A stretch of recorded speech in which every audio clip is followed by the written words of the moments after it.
Welcome to What Just Happened, Yahoo Finance's deep dive into the story dominating the news agenda. I'm Rochelle Akutho, and today we're taking a closer look at the World Economic Forum after a week of high-level discussions in the economic, business and political arenas.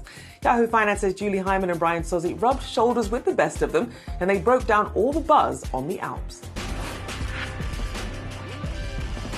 We're wrapping up our 2023 coverage of the World Economic Forum in Davos, and our three top takeaways is what we're going to give you right now. First of all, when it comes to the economy and what we're hearing on opinions, not a huge amount of doom and gloom, right? There is definitely caution. There's definitely the view that things are slowing down globally, but many companies telling us their businesses are still in decent shape. No, right, Julie. You don't get the sense. I think you used it in another interview, cautiously optimistic. And I think that's a fair way to put it.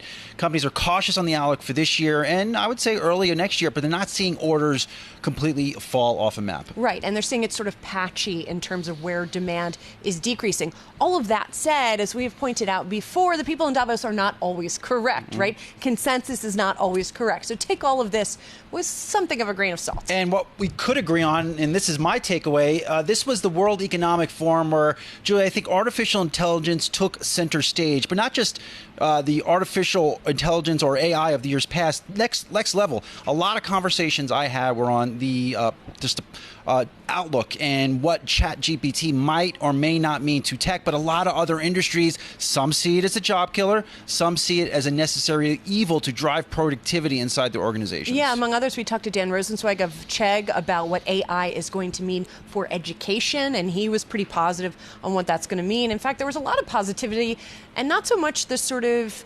dystopian vision of AI taking jobs, but rather sort of augmenting what people are doing. And then the third takeaway, Russia-Ukraine still very much a topic of conversation here, even as it has maybe fallen out of the headlines to some degree. I talked to Samantha Power about the U.S. support for Ukraine, not necessarily militarily, but in other ways, helping out with the infrastructure. I talked to Robert Smith of Vista Equity Partners about how important it is that the conflict conclude, both from a business and democratic perspective.